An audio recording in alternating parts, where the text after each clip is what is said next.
bien. Est-ce qu'il y a des évolutions sur ton groupe par rapport au week-end dernier? La suspension de Désiré Doué. Pour le reste, non, il n'y a pas d'évolution.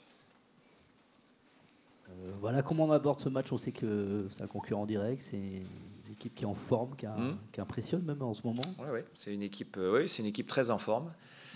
Confirmé encore hier soir tout le bien qu'on pouvait penser d'elle, voilà, avec une forme de maturité collective avec et sans le ballon. Assez impressionnante depuis plusieurs semaines. Donc on se prépare comme on se prépare pour les gros matchs, un match d'un niveau européen. Voilà, il faudra faire une performance d'une équipe de niveau européen. Est-ce que le fait que ce soit concurrent direct, que vous ayez perdu contre l'Orient, on ne va pas dire que c'est un moment clé, mais on sait que les 2 prochains matchs sont des moments importants dans votre parcours de championnat. Oui, alors je vous ai déjà dit qu'on ferait le point après le match de Monaco, parce que il y a encore peut-être un mois ou un mois et demi, on n'aurait jamais imaginé être dans cette position-là avant de jouer le match de Lille. On va être, au révélateur un petit peu de ce qu'on est capable de faire contre ce genre d'adversaire. Là, on a plusieurs rencontres qui arrivent dans les prochaines semaines qui nous mettront véritablement au révélateur. Comment avez-vous profité de cette première semaine depuis si longtemps pour préparer un match? Est-ce qu'enfin tu as pu faire des choses que tu aurais aimé faire peut-être un petit peu plus tôt, tactiquement D'abord en permettant aux joueurs un peu de récupérer en début de semaine. C'était important de se régénérer après l'enchaînement. On a bien vu que, notamment lors de la dernière rencontre, je pense que c'est là où on l'a le plus payé. On n'avait pas payé avant les efforts, mais là on l'a, je pense, véritablement payé lors de la dernière rencontre, que ce soit sur le plan physique, peut-être un peu aussi sur le plan mental aussi. Donc se régénérant en début de semaine et puis en faisant 2 séances collectives, hier, avant-hier, plus poussées, voilà, qui nous ont permis de retravailler certaines choses. On dit que les joueurs préfèrent jouer que s'entraîner. Et là, il y avait visiblement peut-être un match en trop justement dans cet enchaînement, un match ou deux. On sait qu'on joue toute la saison pour jouer tous les 3 jours. Et finalement, le paradoxe, quand il y en a un petit peu trop, là, il y avait peut-être un peu trop. Là, oui, je pense qu'en demandant aux joueurs, ils préfèrent jouer que s'entraîner, ça c'est sûr. Après, là, il y en avait eu 9 en 30 jours, il me semble. Oui, ça faisait beaucoup. En même temps, le calendrier, il est ce qu'il est et il faut l'aborder en conséquence. Voilà, là, on a maintenant, en tout cas sur les 2 prochaines semaines, un match par semaine. Donc voilà, à nous de montrer lors de ces 2 rencontres-là ce qu'on est capable de faire contre des adversaires en pleine forme. En l'absence de Désiré, est-ce que Martin ou Amine, selon toi, peuvent occuper le côté gauche ou tu vois d'autres solutions? Oui, c'est une option. Je peux avoir aussi d'autres options qu'on a déjà utilisées dans d'autres matchs précédemment. Voilà, donc pour répondre à ta question, c'est une option. Tactiquement, comment on aborde l'adversaire, Lille? C'est quoi comme genre d'opposition? Lille, c'est c'est l'inverse de ce qu'on a vécu lors du dernier match. Une équipe qui presse beaucoup. C'est une équipe très agressive avec et sans le ballon. C'est aussi une équipe qui est très performante dans l'utilisation du ballon avec un jeu de position qui leur permet de créer des supériorités numériques régulièrement. Voilà, c'est une équipe complète. C'est une équipe aussi qui a des dribbleurs, notamment un dribbleur sur leur côté droit avec Zegrova. Ça sera un rapport de force qui sera complètement différent de celui de la semaine dernière contre l'Orient. Voilà. Après, il faudra aussi nous montrer des choses pour ne pas subir ce rapport de force et notamment leur pressing. Leur milieu à 3 est très performant en ce moment aussi. Ouais. Est-ce que tu envisages peut-être de renforcer le tien en nombre? Disons que c'est une animation avec et sans le ballon qui est pas la même. Voilà, en effet, ils ont défendu avec un milieu à 3 sur les 2 derniers matchs. Après, en possession, c'est un petit peu différent. Voilà, ça bouge, donc ça change. Donc c'est un peu ce côté aussi hybride qui est atypique chez eux. Est-ce qu'il faut prendre en compte l'historique de leur bilan à domicile? On sait qu'ils sont très très forts depuis 1 an, 2 ans à domicile. Est-ce que ça rentre en compte aussi dans la préparation de votre côté? On observe forcément, on regarde. On voit aussi que depuis quelques semaines. Je crois que depuis le début de l'année 2024, c'est la meilleure défense à domicile, je crois, en Europe. Donc voilà, c'est une équipe qui performe beaucoup. Alors on regarde, mais ça ne nous donnera pas forcément de solution pour pouvoir faire un bon résultat dimanche. Sur la forme de tes joueurs, Martin semblait un petit peu accuser le coup sur les 2 derniers matchs. Est-ce que tu as cette impression aussi, ou est-ce que tu penses que c'est normal par rapport à tout ce qu'il a traversé aussi, son retour en forme? Ouais, alors je pense que sur le dernier match, c'est très collectif. La fatigue, elle était collective. Je ne pense pas qu'on puisse cibler un seul joueur. Ensuite, par rapport à sa durée d'indisponibilité, on sait très bien que dans un retour, on passe par différentes phases. Il y a des phases de progression très marquées, et puis il y a parfois des phases où on est un petit peu moins en jambes, un petit peu moins bien, ce dont on ne sait pas c'est combien de temps ça va durer pour qu'on retrouve une constance. Voilà, ça on ne le sait pas. On espère le moins de temps possible. Mais on est à maintenant 4 mois après son retour, ou 4 mois et demi, après un arrêt de 11 mois. On est encore dans cette phase-là tout à fait logique, que peut traverser un joueur dans ces circonstances. Je disais, vous n'espériez sans doute pas être là il y a un mois et demi encore. Est-ce que tu penses que justement, après beaucoup d'efforts sur le plan mental, ce que ça a demandé pour revenir, ton équipe sera prête mentalement justement sur les 10 dernières journées à aller plus haut? Pour être très honnête, Johan, c'est la raison aussi pour laquelle je me préserve bien aujourd'hui de vous dire on va jouer telle ou telle place. On a l'ambition de finir le plus haut possible et de faire le mieux possible, mais je n'ai pas la réponse. Je ne sais pas. C'est pour ça qu'il faut attendre les 5-6 prochains matchs pour voir est-ce que tous les efforts qui ont été consentis peuvent être payés à un moment donné, pour voir si le sprint qu'on a déclenché depuis début janvier, on est capable de le conserver ou pas. Voilà. Tout ça, j'ai pas les réponses aujourd'hui. On doit préparer ces matchs-là, les vivre, regarder comment on va réussir à gagner ces rapports de force ou pas à l'intérieur de ces matchs-là, et ensuite pouvoir communiquer par rapport à ces résultats-là. Cette Ligue 1 incertaine et serrée en haut comme en bas, est-ce que ça veut dire quelque chose? Est-ce que, alors certains disent parce qu'elle est plus faible, d'autres parce qu'elle est plus forte, et tout le monde n'est pas d'accord. Toi, c'est quoi ton avis sur ce resserrement des valeurs, peut-être même numérique? Je pense d'abord que le passage à 18 clubs renforce la difficulté de la Ligue 1, inévitablement. Il y a un resserrement, ça c'est clair. Ensuite, si on observe les résultats en Coupe d'Europe, puisque ça a souvent aussi été un révélateur, les résultats en Coupe d'Europe pour déterminer de la force ou pas d'un championnat. Il y a un club en Ligue des Champions qui est qualifié en quart de finale. Il y a un club en Europa League qui est très très bien engagé pour être qualifié en quart de finale, et un club en Conference League qui est très très bien engagé pour être qualifié en quart de finale aussi de Coupe d'Europe dans les 3 compétitions différentes. Je pense que ça veut dire quelque chose. On va voir Ludo juste après. Est-ce que tu peux nous parler de ces derniers matchs où on l'a vu plus consistant, peut-être que ça n'avait été le cas avant? Est-ce que tu as cette impression aussi? Oui, il y a une volonté de tirer tout le monde vers le haut, de ne laisser personne de côté. C'est vrai qu'il y a eu des périodes plus difficiles. Là, il a enchaîné aussi ces derniers temps. Il y avait la volonté de notre part de lui permettre aussi d'enchaîner. Il y a eu le match contre Clermont. Il y a eu un très bon match à Paris où il avait... dans les efforts collectifs, énormément travaillé. Dans l'utilisation du ballon aussi, créer des choses intéressantes. Il y a eu le dernier match contre Lorient où, dans 2 positions différentes, il a aussi montré des qualités. Voilà, donc il y a une évolution, je trouve, assez favorable, assez positive, qui demandera confirmation. Maintenant, Ludo, parce qu'il est capable de faire, on doit être aussi très exigeant avec lui-même. Justement, il a terminé dans le cœur du jeu. C'est une option pour dimanche, par exemple, avec justement revenir à la suspension désirée?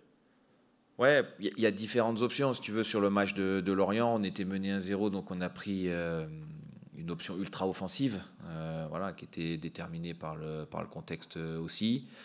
Dans un milieu, j'ai déjà dit, dans un milieu à 3, c'est une possibilité de voir Ludo à l'intérieur du jeu.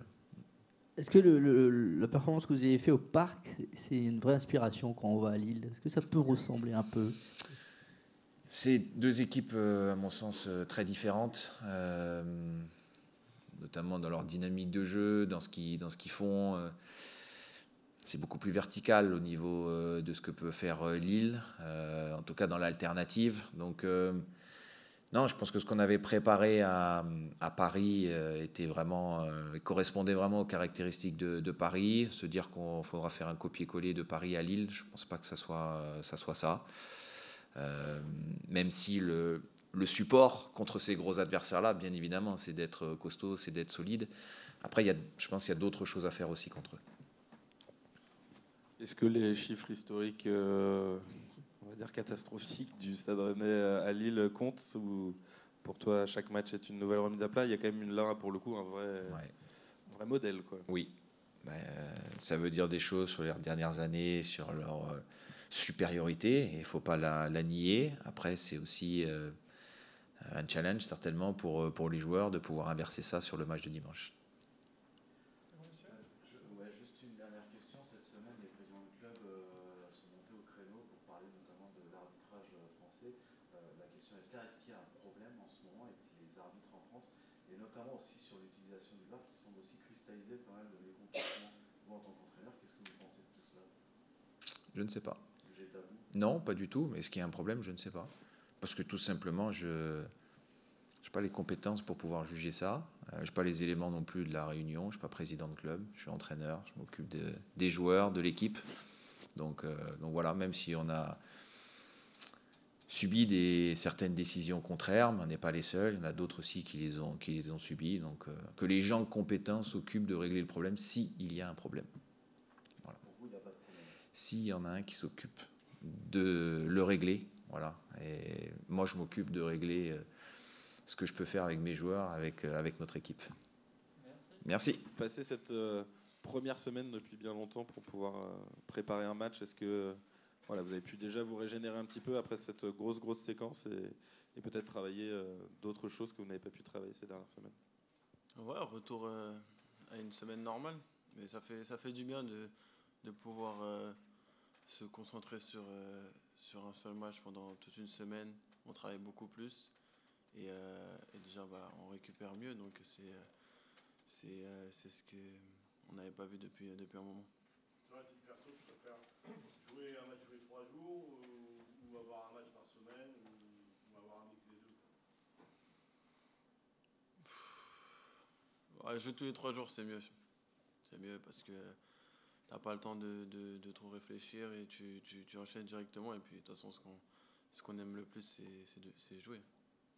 Comment vous envisagez ce match à Lille?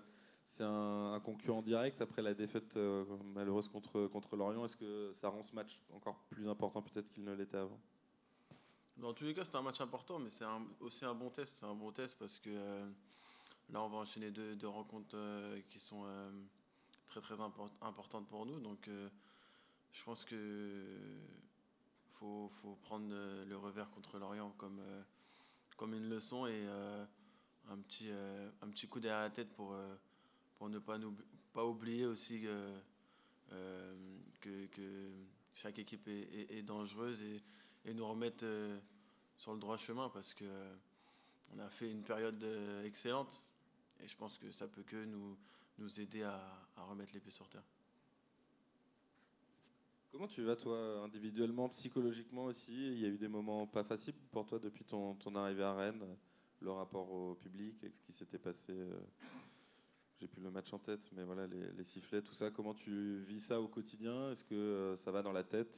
Et est-ce que tu arrives à surpasser ça? C'est nouveau. Après, moi, je veux bien.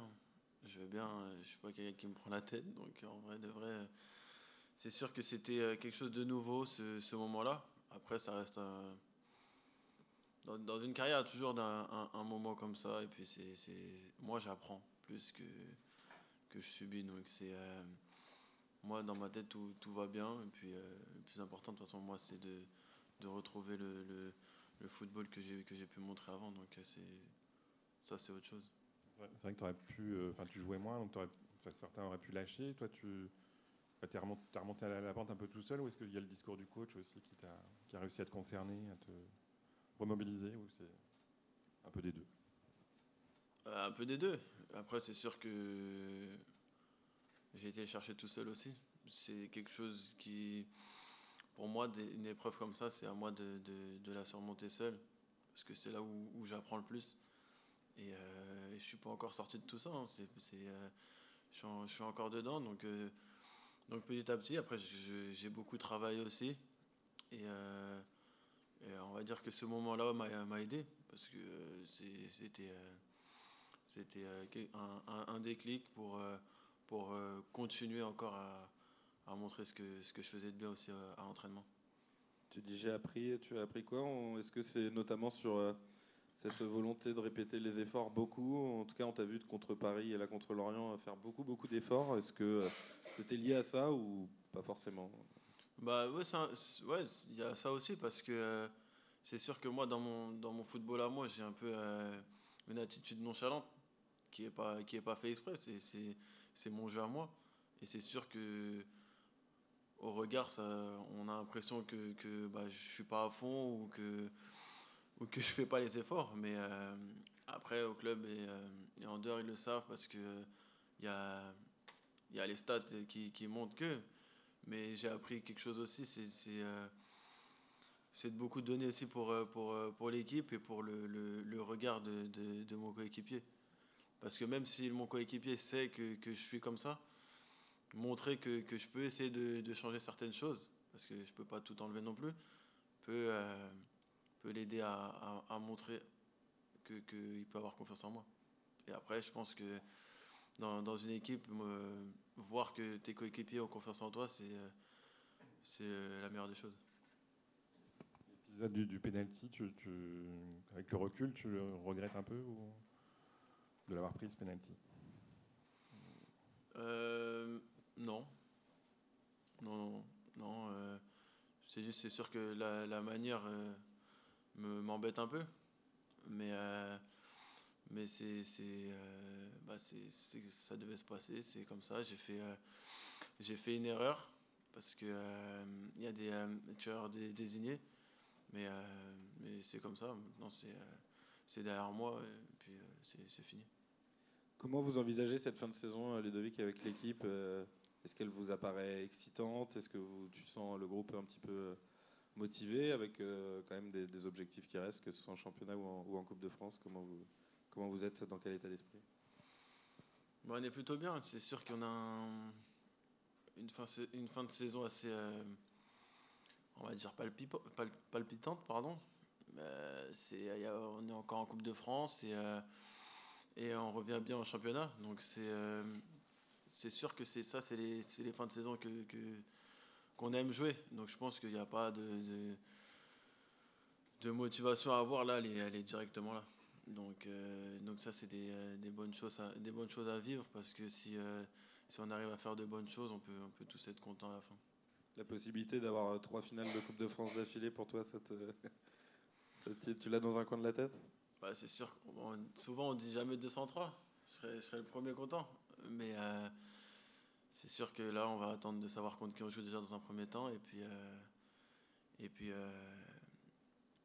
faire de bonnes choses en championnat parce que pour moi ça va nous aider aussi à bien préparer ça et puis nous mettre dans une bonne dynamique pour continuer à encore rêver dans cette fin de saison.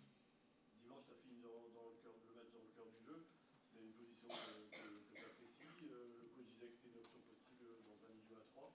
Quelque chose de... Ouais, après, vous savez, depuis que j'ai commencé, j'ai joué pas mal de postes. Et j'ai pu jouer à ce poste-là quand j'étais plus jeune. Donc après, si le coach avait besoin de moi à ce moment-là, je suis là pour répondre présent. Là, c'était dans un milieu à 2, dans un 4-4-2, donc c'était il y a vraiment longtemps. Mais c'est des choses qui ne s'oublient pas. Et puis ouais, c'est sûr que dans l'axe, je peux aussi jouer et aider l'équipe parce que je suis quelqu'un de très disponible et qui aime bien faire le jeu pour faire briller tout le monde. Tu joues quasi exclusivement à droite quand tu es sur les postes offensifs. Est-ce que tu pourrais jouer à gauche de ton point de vue? Est-ce que c'est un poste où tu t'imagines jouer, sachant que Désiré n'est pas là ce week-end? C'est pour ça que je pose la question. Est-ce que toi tu pourrais ou tu préfères, comme pas mal de gauchers, jouer à droite pour rentrer sur ton pied gauche? C'est sûr que je préfère être en faux pied. C'est plus facile pour moi dans mes 1 contre 1. Après, jouer à gauche, nous on est à la disposition de tout le monde. Donc moi, si le coach a besoin de moi à gauche, je serai le premier à répondre présent pour ce week-end.